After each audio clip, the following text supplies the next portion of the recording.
And see, a lot of things, the one thing about certain individuals, you know, people come up against you because they just swear out, I believe, that their plan is foolproof. But what they fail to realize is that sometimes the people that they're coming up against have got enough mess on them to destroy their entire life. To destroy their entire existence. Their entire life. That's why people need to be careful of who they come for. Because in coming for certain people, they need to make sure that that individual in turn don't have what it takes to come for them.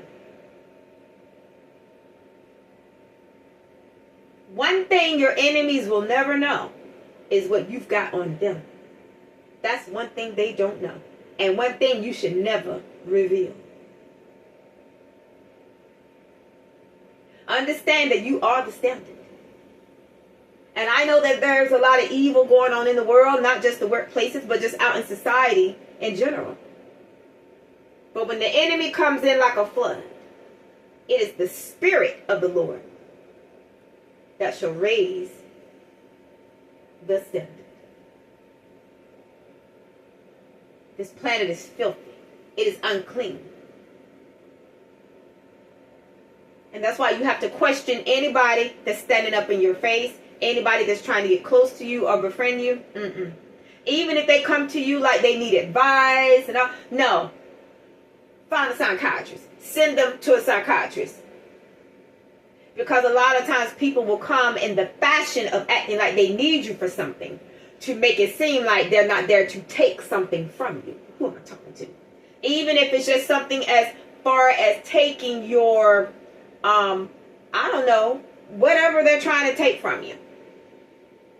They always, you know, Satan got so much snake game to him. And then some people, you can look at them and you can tell they're a snake. And then there's some folks, if you are an empath and you are a child of God and you're spiritual, I believe you can feel the filthiness of their spirit. And it will literally make your flesh crawl. That's what, see, it pays not to, I'll put it like this. That's what the wicked fail to realize. It pays not to mess with spiritually inclined people. Because not only do we see right through them, but we can feel sometimes the filthiness off of them. And I'm not telling you guys anything that I don't know to be true. If you've got somebody that is an unclean person, you ever felt the filth of sin?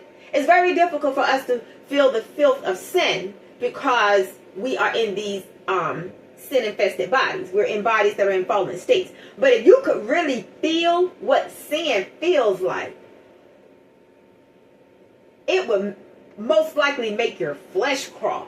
It would make you want to vomit, to feel what sin actually feels like. What, you know, wickedness feels like.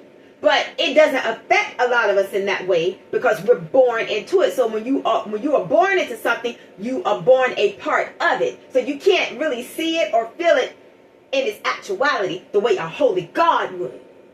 But I think sometimes God just may allow you to feel the filthiness of the wicked. Especially if it's somebody that's trying to get in with you.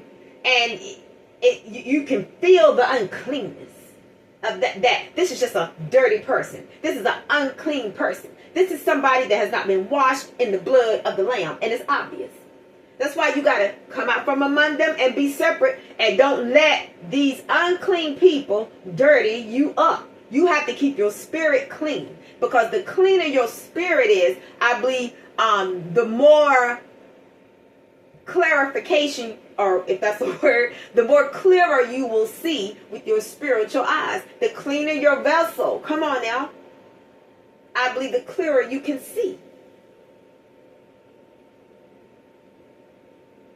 You'll be able to see clearly now that the rain is gone. You'll be able to see every obstacle that the devil had thrown in your way. A lot of these people out here that are trying to get in good with you all are obstacles from the devil. I don't care how funny they are. I don't care how much you like hanging out with them. You better watch them. And if it's something in the workplace, you better stay away from them. Not telling you what to do, but I'm just saying, you guys, you better stay away from them and be about the Father's business if you are a believer. And be about your cash money business. Stand on business in the workplace. Friend is Jesus. And I don't know of no other. The one that has your backs, that's Jesus. You might know of another. I can't speak for you all.